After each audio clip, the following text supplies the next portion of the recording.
Pregnancy में पेट क्यों दुखता है? प्रेगनेंसी में पेट दुखना बहुत ही कॉमन आम सी चीज़ है।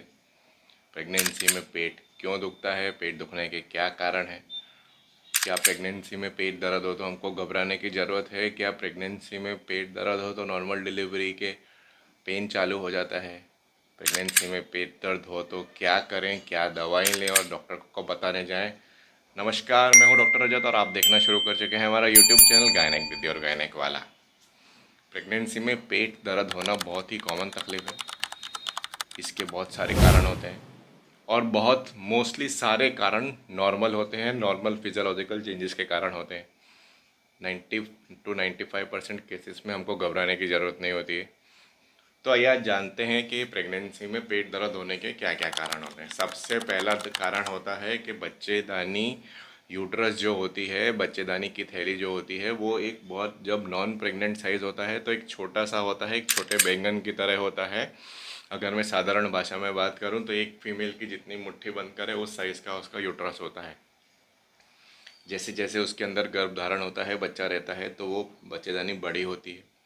जब वो बच्चेदानी बड़ी होती है नॉन प्रेग्नेंट से प्रेग्नेंट यूट्रस में, तो यूट्रस का स्ट्रेचिंग होता है, यूट्रस बड़ा होता है। उसके कारण पेन होता है। शुरू के 3 महीने में क्रैम्पिंग पेन होने के मोस्टली वो कारण होता है। इसके अलावा जैसे जैसे बच्चा सेकेंड ट्राइमेस्टर में बड़ा होता है, यूट्रस एक राउंड लिगामेंट का एक लिगामेंट होता है, पेरिटोनियम की थिकनिंग, जो पे दोनों साइड पेल्विस तक जाती है। वो राउंड लिगामेंट के स्ट्रेचिंग के कारण भी पेन होता है। इसके अलावा जब लास्ट ट्राइमेस्टर होता है 25, 26, 30 वीक्स ऑनवर्ड्स, तो यूट्रस कॉन्ट्रैक्ट होता है और फिर रिलैक्स होता है। उसको हम लोग ब्रेक्सटन हिक्स कॉन्ट्रैक्शन बोलते हैं।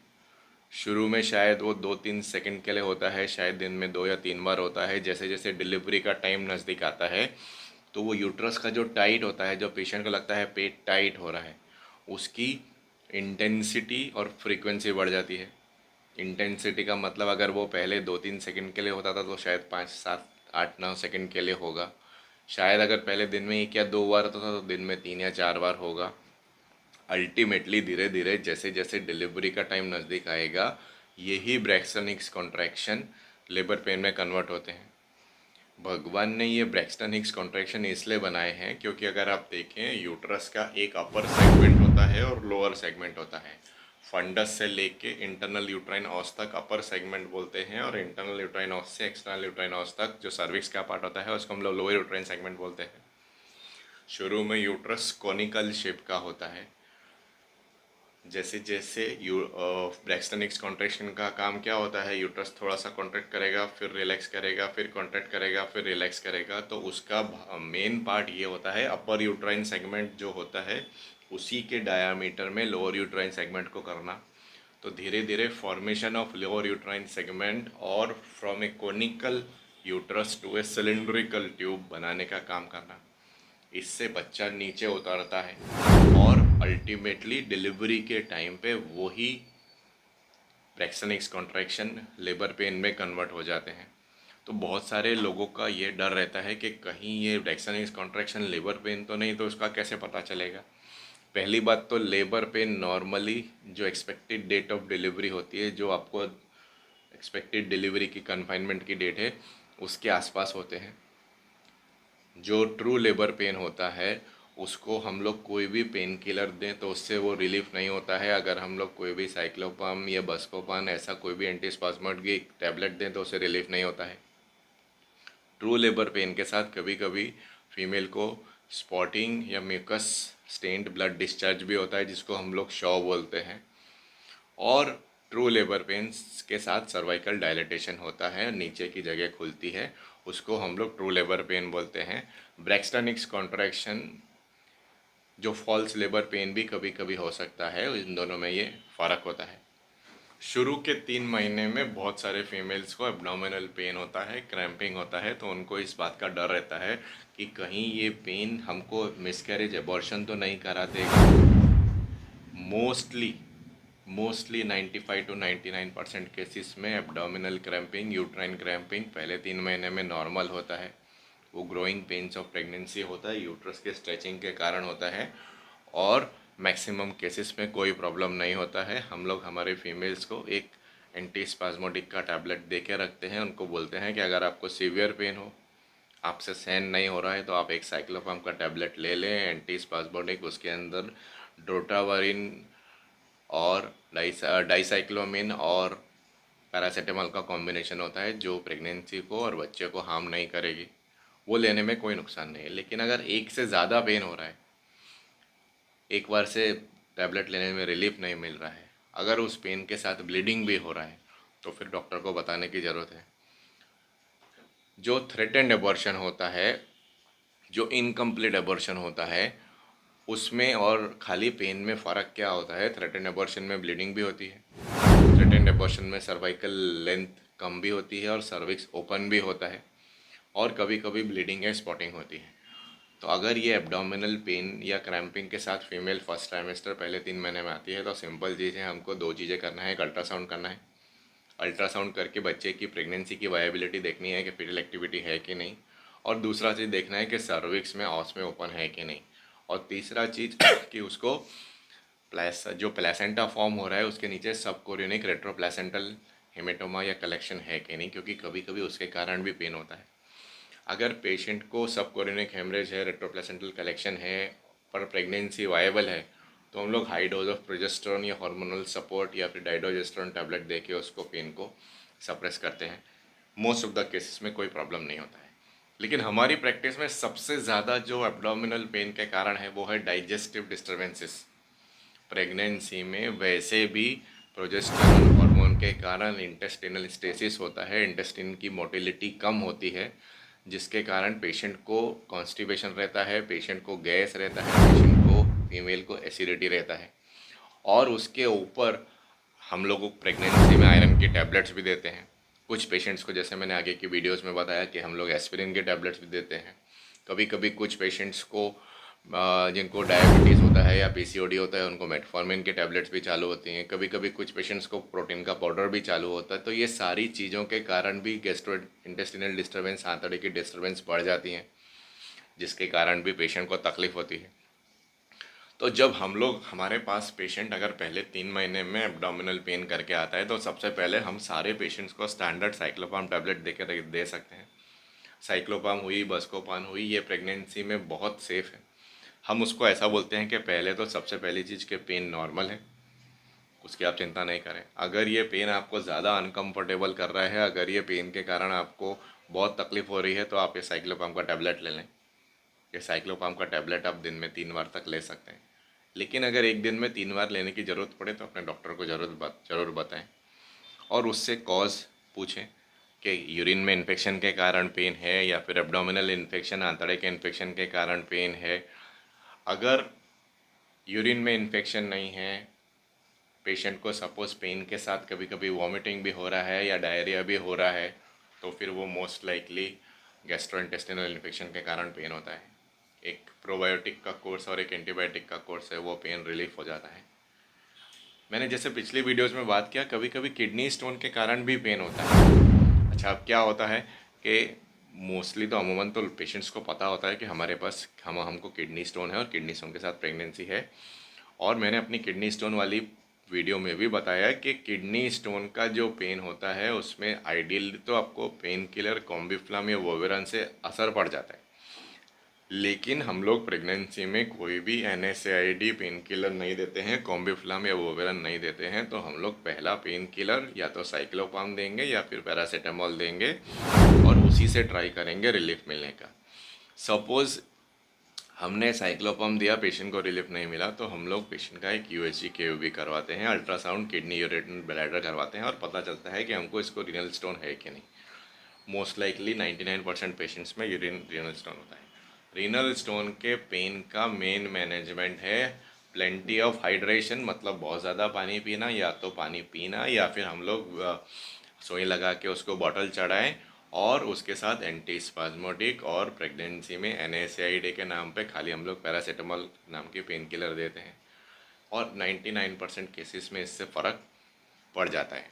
बहुत रेयर केस में पेशेंट को अपेंडिक्स हो सकता है, उसके कारण भी पेन हो सकता है। ये सारी चीज़ें हमको सोनोग्राफी से पता चलेंगी।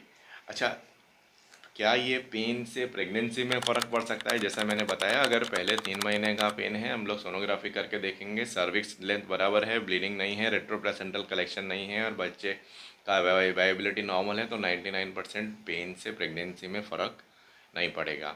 इसके अलावा हमको पेशेंट के एब्डोमेन पे, पेट पे हाथ रख के देखना पड़ेगा, उसको टेंडरनेस, रिजिडिटी, गार्डिंग कुछ है कि पेट में इन्फेक्शन के कोई सिम्टम्स हैं। पेशेंट को हिस्ट्री पूछनी पड़ेगी, क्या उसको डायरिया वॉमिटिंग है, कि डायरिया वॉमिटिंग और एब्डोमिनल पेन का मतलब है पेशेंट को इंटेस्टाइनल इन्फेक्शन है। अगर पेशेंट को राइट इलियाक फोसा में जस्ट राइट साइड पे पेन है तो मोस्ट लाइकली सजेस्ट करता है कि अपेंडिक्स का पेन हो सकता है। अगर पेशेंट को लेफ्ट इलियाक फोसा में पेन है तो मोस्टली हो सकता है कि कोलाइटिस का पेन है, अगेन इंटेस्टाइनल इन्फेक्शन का पेन है।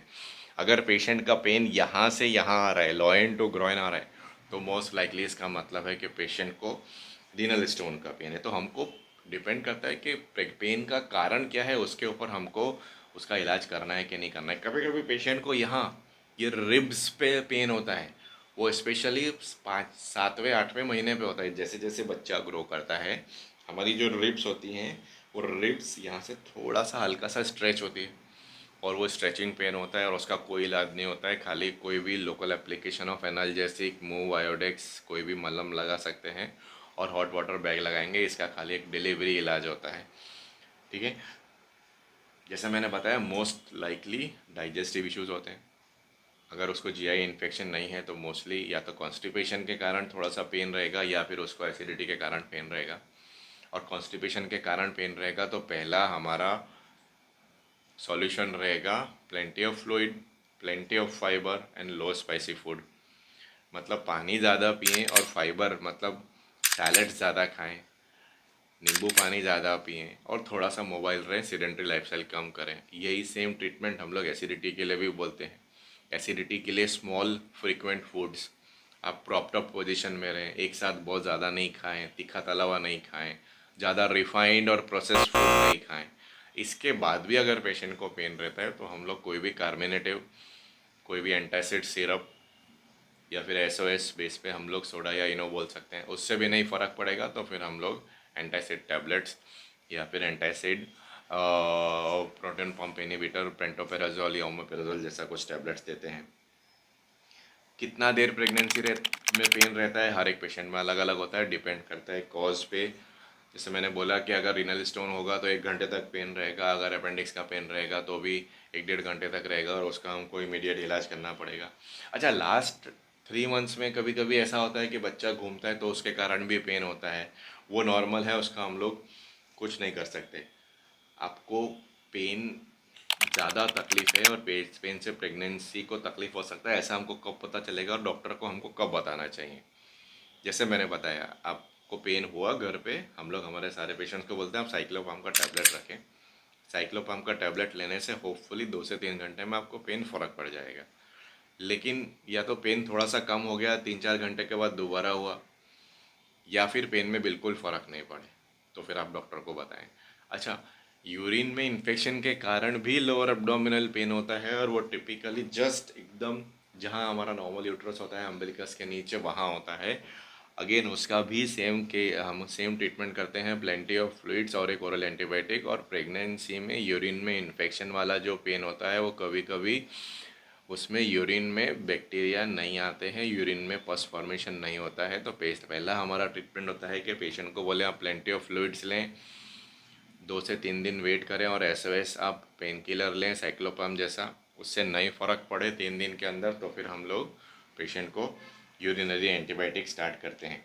प्रेगनेंसी में अगर किसी को पेन है तो हम लोग सबसे पहले पेशेंट को घरगथ्थू इलाज क्या बोलेंगे?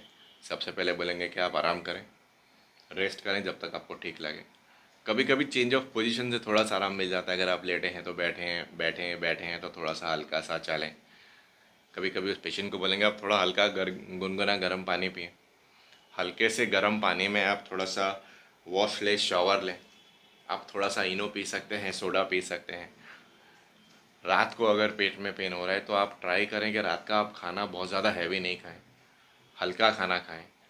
या तो दाल चावल खाएं, खिचड़ी कड़ी खाएं, रोटी सब्जी सब साथ में ना खाएं और थोड़ा सा लाइट वॉकिंग करें। और इस सब चीज़ों के बाद में भी अगर आपको फ़र्क नहीं पड़ता है तो आप अगले दिन डॉक्टर के पास बताने के लिए जाएं।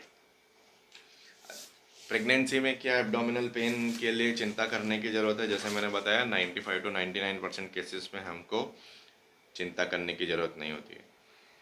आपके घर पे अगर पेन हो रहा है तो आप क्या कर सकते हैं, कौन सा टैबलेट ले सकते हैं? सबसे पहला इंपॉर्टेंट चीज़ है आप प्लेन डाइसाइक्लोमिन एंटीस्पास्मोडिक टैबलेट ले सकते हैं, बस्कोपान। मोस्टली सारे पेशेंट्स में उससे फ़र्क पड़ जाता है। ठीक है। अच्छा, प्रेगनेंसी क्रैम्प्स क्या होते हैं? जैसे जैसे बच्चा बड़ा होता है, यूट्रस कॉन्ट्रैक्ट करता है, उसके लिए हम लोगों को चिंता करने की ज़रूरत नहीं होती। एक अलग प्रकार का पेन होता है जो पेल्विक गर्डल पेन बोलते हैं।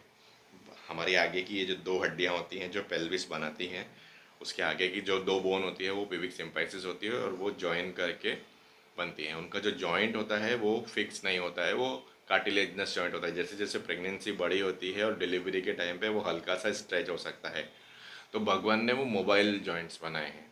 कभी कभी वो जॉइंट्स बिकॉज ऑफ प्रेगनेंसी का एक रिलैक्सिन करके हार्मोन होता है, वो जॉइंट्स और लिगामेंट्स रिलैक्स हो जाते हैं। तो कभी कभी ऐसे मूवमेंट होते हैं आगे पीछे, उसके कारण भी पेल्विक गर्डल में चलते फिरते उठते बैठते एक साइड टर्न होते पेन होता है। और उसको एसपीडी सिम्फाइसिस प्यूबिस डिस्फंक्शन या फिर पेल्विक गर्डल पेन बोलते हैं। थोड़ा सा अनकंफर्टेबल रहता है, लेकिन उसका हम लोग लोकल कोई मेन मेडिसिन नहीं लेते उसका। हम लोग मेनली हम लोग पेशेंट को बोलते हैं कि आप लोकल एनाल्जेसिक एप्लीकेशन करें, हीट पैड एप्लीकेशन करें। और बहुत ज़्यादा अगर कभी कभी किसी को तकलीफ़ है तो एक उसकी पेल्विक गर्डल का एक बेल्ट आता है, हम लोग उसको वो दे देते हैं। लेकिन मैंने ऐसे बहुत सारे पेशेंट्स नहीं देखे जिनको ये पेल्विक गर्डल पेन ज़्यादा तकलीफ़ करता है। लिगामेंट पेन प्रेगनेंसी का मैंने बताया, एक राउंड लिगामेंट फंडस से लेके वहाँ पेल्विस तक दोनों साइड में इंगोनल कैनाल तक जाता है। जैसे जैसे प्रेगनेंसी बढ़ती है वो स्ट्रेच होता है, उसके कारण भी पेन होता है। अगेन उसका कोई सिम्टोमेटिक ट्रीटमेंट होता है, उसका हम लोग कुछ इलाज नहीं करते। क्या हॉट वाटर बैग हम लोग प्रेगनेंसी में पेन के लिए इस्तेमाल कर सकते हैं? बिल्कुल कर सकते हैं, उससे कोई तकलीफ़ नहीं होती है। लेकिन अगर आपको हॉट वाटर बैग बार बार इस्तेमाल करना है पड़ रहा है तो आप डॉक्टर को मिले। एब्डोमिनल पेन के लिए क्या कोई रिपोर्ट करवा सकते हैं? जैसे मैंने बताया, अगर पेट में इन्फेक्शन है तो हम लोग एक अल्ट्रासाउंड एब्डोमेन करवा सकते हैं। अगर हमको किडनी का स्टोन का लग रहा है या फिर ब्लैडर में यूरिन में इन्फेक्शन लग रहा है, सिस्टाइटिस लग रहा है, तो अगेन हम लोग यूएसजी एब्डोमेन करवा सकते हैं, हम लोग यूएसजी केओबी करवा सकते हैं। प्रेगनेंसी में सीटी स्कैन नहीं करवाते, बहुत रेयर केस में एमआरआई करवाते हैं। और अगर हमको ज़्यादा इन्फेक्शन लग रहा है, कभी कभी टाइफाइड के कारण, हेपेटाइटिस के कारण भी एब्डोमिनल पेन हो सकता है, अगेन उस केस में हम लोग ब्लड टेस्ट करवा सकते हैं, टाइफाइड के, एसजीपीटी और ये सारी चीज़ों से हमको आइडिया आ सकता है। पर मोस्टली ज़्यादा हम लोगों को प्रेगनेंसी में दो ही चीज़ों का डर रहता है, फर्स्ट 3 मंथ्स में या फिर मिड प्रेगनेंसी में अबॉर्शन ना हो जाए प्रीन के कारण, मिड ट्राइमेस्टर अबॉर्शन, या फिर लास्ट मंथ्स में प्रीटर्म लेबर नहीं हो। वो सारी चीज़ें हमको टीवीएस अल्ट्रासाउंड से हमको इजीली पता चल जाती हैं। क्या पेन सीरियस होता है प्रेगनेंसी में? जैसे मैंने बताया, अगर वो लेबर पेन के साथ एसोसिएटेड नहीं है तो सीरियस नहीं है। हमको non pregnant obstetric conditions, non pregnancy conditions rule out करनी है। एक इमरजेंसी में अपेंडिक्स हो सकता है, अपेंडिक्स रप्चर हो सकता है और किडनी स्टोन हो सकता है, तो वो हमको खाली रूल आउट करनी है। सबसे खराब पेन क्या होता है प्रेगनेंसी में? सबसे सबसे ज़्यादा सीवियर पेन आपका लेबर पेन ही होता है। क्या एब्डोमिनल पेन से बच्चे को कोई तकलीफ़ हो सकती है? मोस्टली आंसर है नहीं, उससे कोई तकलीफ़ नहीं हो सकती। ये जो अच्छा, बहुत बार कभी कभी क्या होता है, एक इम्प्लांटेशन ब्लीडिंग होता है और इम्प्लांटेशन पेन होता है। वो नॉर्मली जब प्रेगनेंसी रुकी भी नहीं होती है, फीमेल को पता भी नहीं होता है, तब होता है नहीं। और कभी कभी फर्स्ट 3 मंथ्स में भी यूट्रस कॉन्ट्रैक्ट करता है, उसको प्रेगनेंसी पेन्स बोलते हैं, प्रेगनेंसी क्रैम्पिंग बोलते हैं। हमको उसका कुछ नहीं करना है।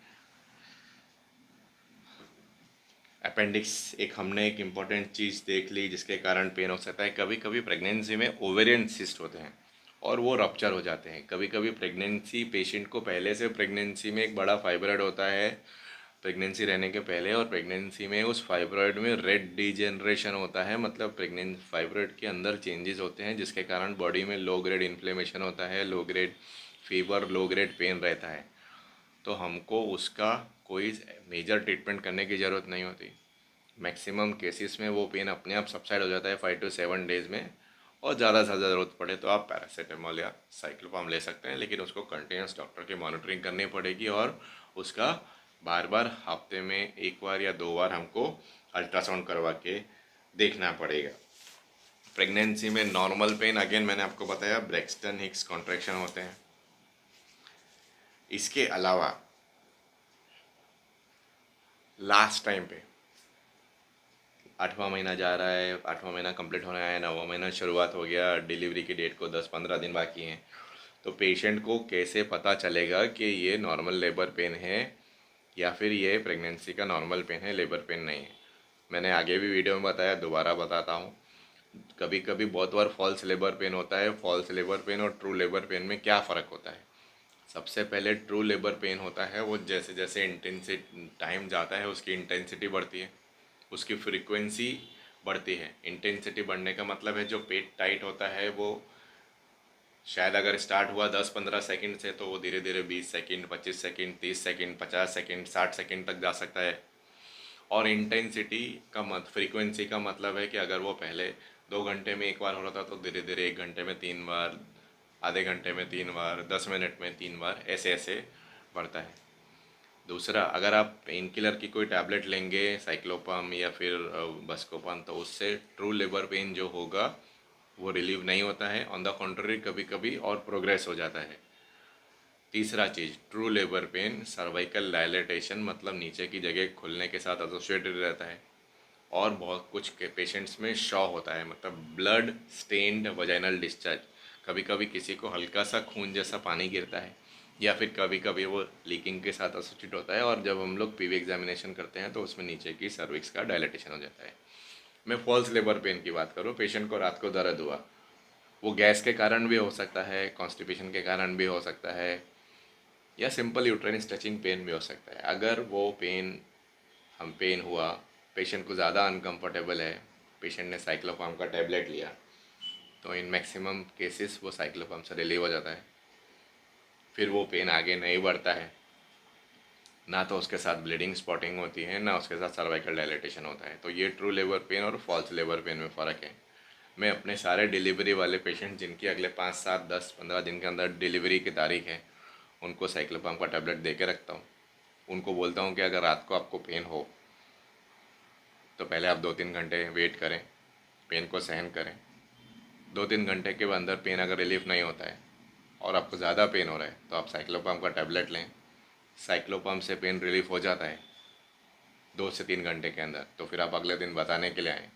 और 2 से 3 घंटे के अंदर अगर पेन नहीं रिलीफ होता है, तो आप हमको फ़ोन करके आ जाएं। इससे 2 फ़ायदे होते हैं कि पेशेंट को रात को अननेसेसरीली आने के चांसेस कम हो जाते हैं, और फॉल्स लेबर पेन और ट्रू लेबर पेन में वही डिफ्रेंशिएशन आ जाता है। प्रेगनेंसी में पेट में दर्द के ये वीडियो आपको कैसा लगा हमको ज़रूर बताएं कमेंट करके। वीडियो पे लाइक करें, वीडियो को शेयर करें और चैनल को सब्सक्राइब करें। नमस्कार।